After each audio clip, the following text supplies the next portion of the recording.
Olá, irmãos, Pai do Senhor para todos. Que Deus venha abençoar a vida de cada um, que Deus venha entrar no lar de cada um, derramar as bênçãos na vida de cada um, amém. Vou estar aqui trazendo uma pequena palavra, que se encontra no livro de 1 Samuel 16:7, que fala assim: Porém o Senhor disse a Samuel: Não atentes para a sua aparência, nem para a grandeza da sua estatura, porque eu tenho rejeitado.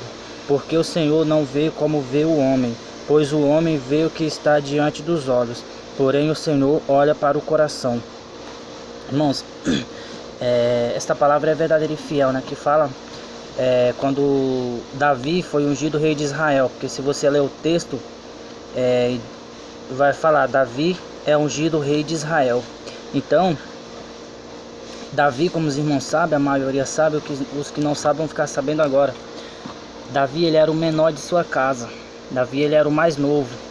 E como sempre, Davi, ele era o mais rejeitado pela sua família. E também imagino que pelos parentes, pelas pessoas que conheciam Davi. Porque a Bíblia relata que Davi, ele era o menor de sua casa. Davi, ele era o mais novo. Davi, ele era o filho mais novo de Jessé. E Jessé tinha 7 filhos. Então Davi, ele era o mais novo, excluído. E Samuel, Deus, ele manda Samuel para ir até a casa de Jessé, para ungir um dos filhos de Jessé como rei. E Jessé ali, ele faz passar todos os filhos deles, menos Davi, porque Davi estava no campo trabalhando, Davi estava no campo cuidando das ovelhas, porque Davi, ele era um pastor de ovelhas. E eu imagino que Jessé deve ter pensado que Davi nunca ia ser escolhido, porque por fato dele ser o menor, e Davi, ele nunca tinha ido para uma guerra. Então o que Jessé pensou? Eu imagino que Jessé, ele pensou que Samuel, ele ia ungir um dos que participavam da guerra, um dos que andava com Saul, não o Davi, não o menor. Irmãos, o que eu quero dizer para você: Deus, ele não olha para a sua aparência.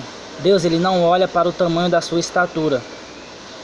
Se fosse assim, Deus, ele teria escolhido o mais velho de Jessé, que era um homem acostumado com guerra, que era um homem que já tinha um perfil de rei. Ou então qualquer um dos outros, porque os outros também, eles iam para a guerra. Os outros também, eles tinham costumes com guerras, com armas, com batalhas. Davi não, Davi, ele era simplesmente um pastor de ovelhas. Mas para Deus, Davi, ele ia se tornar um dos melhores reis de Israel. Porque Deus, ele já sabia do coração de Davi. Ele já sabia o que Davi pensava. Ele já sabia como que Davi era. Como que era o coração de Davi. Muitas das vezes, por nós sermos os menores, por nós sermos os mais frágeis, os mais fracos, os mais pobres, muitas das vezes nós pensamos que Deus não vai usar a gente também. Mas Deus, ele vai usar sim. Porque Deus, ele não quer saber do seu grau de estudo. Deus, ele não quer saber da sua força material, da sua força carnal. Deus, ele quer saber da sua força espiritual. Como que você está espiritualmente com ele. Deus, ele quer saber se você ora, se você jejuma, se você se consagra. É isso que Deus quer fazer. E era isso que Davi fazia. Isso que Deus quer que você faça. Não se preocupar com o tamanho do obstáculo, ou com o tamanho da situação, da circunstância. Muitas das vezes nós passamos por muitas coisas negativas nas nossas vidas, e muitas das vezes nós desistimos antes mesmo de terminar.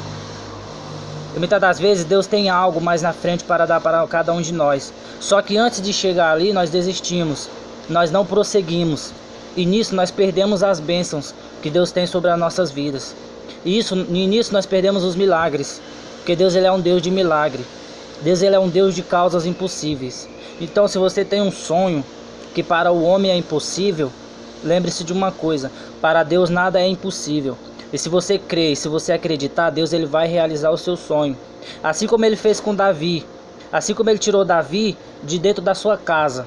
Assim como ele fez de Davi, que era o mais rejeitado, ser um dos melhores reis de Israel. E segundo o coração de Deus. Mas Davi também, ele teve os seus altos e baixos. Só que Davi, ele sempre se arrependia. E Davi, ele sempre pedia perdão para Deus. Que nós venhamos pedir perdão para Deus por todos os atos que nós fazemos. Muitas das vezes nós não lembramos de pedir perdão. Só que nós temos que pedir perdão para Deus. Nós somos pecadores, sim. Só que nós temos que se arrepender. Todos nós somos pecadores. Só que nós temos que se arrepender. E Deus, ele vai perdoar nossos pecados se nós estivermos pedindo de coração. E Ele sabe. Porque não adianta você pegar e falar, eu vou pecar porque eu sei que depois Deus vai me perdoar. Porque não é bem assim. Deus, ele sabe do meu e do teu coração. Deus, ele sabe quando eu estou pedindo com sinceridade. Deus, ele sabe quando você está pedindo com sinceridade. E Deus, ele sabe quando você ou quando eu estamos zombando dele. E Deus, ele não aceita. Deus, ele não aceita. Então o que nós viemos fazer de coração para Deus? Que nós viemos pedir do fundo do coração, assim como Davi fazia. Que nós viemos ser um Davi, do mais frágil, do mais pequeno, do mais novo, para o melhor rei de Israel, para o único melhor. Amém? Que nós viemos sair do fundo do poço e ir para cima, assim como Deus fez com Davi, porque Ele é o mesmo Deus, daquela época Ele é o mesmo, Ele não muda. Então ainda hoje Ele faz esse tipo de coisa. Ainda hoje Ele pode tirar uma pessoa que está na sarjeta e levar para cima e colocar entre os grandes, porque Ele é Deus. Ainda hoje Ele pode tirar uma pessoa das ruas e colocar para ela morar no melhor prédio que existe, ou uma pessoa de um barraco ou de uma invasão e levar para o melhor palácio que existe, para o melhor prédio, para a melhor casa. Porque Deus, ele ainda é Deus de milagres. Deus, ele ainda faz prodígios e maravilhas, assim como Ele fez no passado. Ainda hoje Ele ainda faz, porque Ele é Deus. Amém? O único Deus. E o único Deus que merece toda a honra, toda a glória e todo o louvor. Amém? Que os irmãos venham ficar com esta palavra, que os irmãos venham meditar nessa palavra. E que os irmãos não venham esquecer que nós servimos a um Deus que tudo pode. Tudo pode. Nós servimos a um Deus que pode tudo. Que pode realizar os milagres mais impossíveis. As coisas mais impossíveis que existem. Deus, ele pode realizar. Que os irmãos não venham se esquecer. Amém? Que os irmãos não venham se esquecer que hoje você pode estar embaixo, mas amanhã você poderá estar em cima. Se você crer, se você acreditar e se você tiver fé.